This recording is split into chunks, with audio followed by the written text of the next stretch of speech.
American Catholic History is brought to you by the Star Quest Production Network and is made possible by our many generous patrons. If you'd like to support the podcast, please visit sqpn.com/give.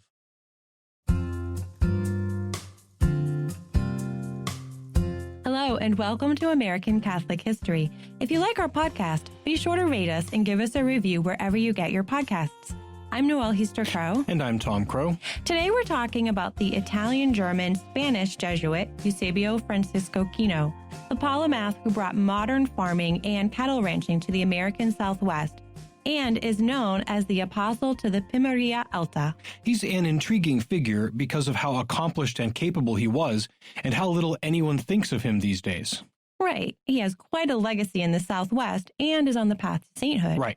So his name is Eusebio Kino, and that's a really unusual name. What's his backstory? Well, Eusebio Kino was born in 1645 in the sovereign bishopric of Trent, which is in modern-day Italy, but at the time was a Germanic nation-state and part of the Holy Roman Empire. His father's name was Kuhn, but he was named with the Italian version Kini, and then once he started working with the Spanish Jesuits, he came to be known as Kino. He was educated at Innsbruck, Freiburg, and Ingolstadt. And after an illness which almost killed him, he joined the Jesuits at 20 years old and was ordained in 1677. His desire was to be a missionary to the East, primarily India and China, but when the time came for him to go do his missionary thing, he was sent in the opposite direction. In 1681, he arrived in New Spain, modern-day Mexico, and the American Southwest. His abilities as a mathematician and cartographer made him an ideal candidate to send to the Californias. Right. So Baja California is a peninsula, but at the time they believed it was an island. The Spanish had gained control of California, but hadn't settled, mapped, and evangelized it yet. So in 1683, he and another Jesuit went west with the group sent to establish a permanent presence on the island. Kino and the other missionary began to evangelize the natives who lived there. The mission was apparently going pretty well, but a severe drought forced the whole operation to be abandoned in 1685, so everyone returned to Mexico City. Kino, however, never lost his desire to see Baja California dotted with missions. But it was not for him to do. His real mission work would be elsewhere, and it would begin 2 years later. Yes, on March 13th, 1687, he was sent northwest to the Pimeria Alta, the area that is present-day southern Arizona and the Mexican state of Sonora, to work among the as-yet unevangelized Pima and Yuma peoples. There had been earlier attempts by the Spanish and by the Church to settle and evangelize this region, but the Pueblo Revolt of 1680 had erased all gains they had made, and that revolt was so bloody that the Spanish had no stomach for another go at it for a while. Yeah, there's a lot of background to the Pueblo Revolt, but what it boiled down to was the Pueblo people up in what is now New Mexico got fed up with more than 100 years of Spanish rule based at Santa Fe, enslaving them and ordering them to drop their native religion. So in 1680, the Pueblo rebelled, killed 400 Spanish, and forced the remaining 2,000 to leave. But 7 years later, Father Kino rode north, bringing the light of Christ. He would spend the last 24 years of his life crisscrossing the desert region of more than 50,000 square miles, establishing 21 missions, preaching the gospel, teaching the faith, administering the sacraments, and much, much more. Right, because Kino wasn't just concerned for the spiritual well-being of the natives, he also cared for their social and economic well-being. He brought new plants and crops along with modern farming techniques to help their farms to thrive. He introduced cattle ranching to this region that today is known for that industry. He started with a herd of just 20 cattle and saw it grow over time to more than 700,000 head of cattle on 19 rancheras. He is considered Arizona's first rancher. He mapped a region 200 miles long and 250 miles wide, and in the process proved that California was a peninsula and not an island. His maps were so detailed that they remained the primary maps used for the region for about 200 years. And his maps are instrumental in helping get the Jesuits back over to the California Peninsula in 1697, where they did start to establish more permanent missions and cities. He also advocated for the dignity and freedom of the natives. Right. The Spanish colonists apparently hadn't quite learned the lesson of the Pueblo Revolt, so they continued to press the natives into hard labor and slavery on farms and in silver mines. Kino argued strongly against this oppression and there was great resentment and unrest. Many Spanish farm and mine owners, and even some other Jesuit missionaries who liked the nice life they could find as the head of a ranchera, tried to have him expelled from whichever mission he was living at near them so he'd stop causing problems for their free labor force.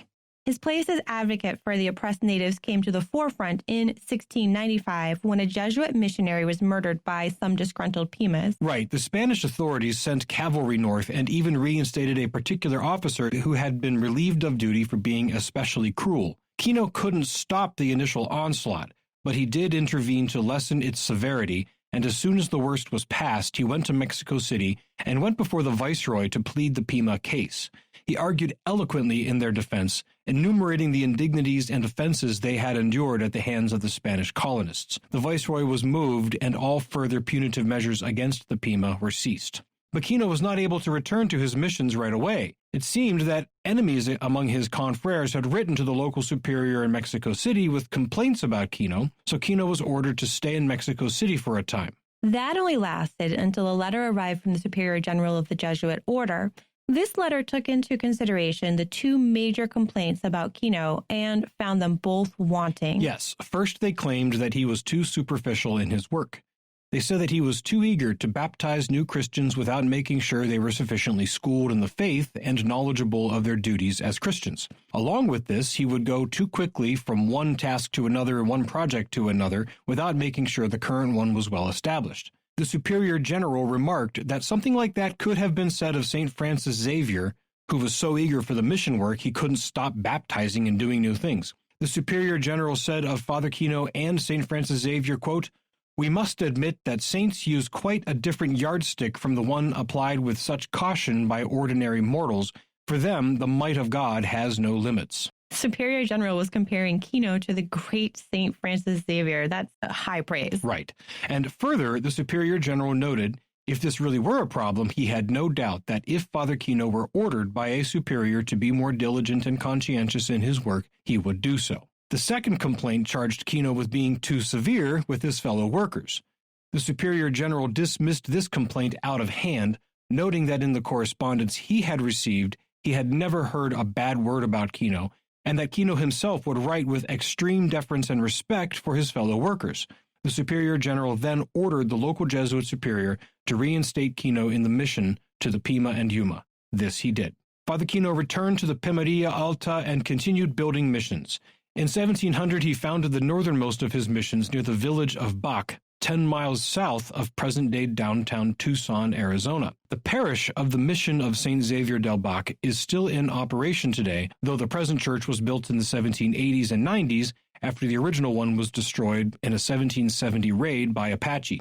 On March 15, 1711, at 65 years old, Father Kino became ill while singing the dedication mass for the new chapel at Mission Santa Maria Magdalena in Sonoma.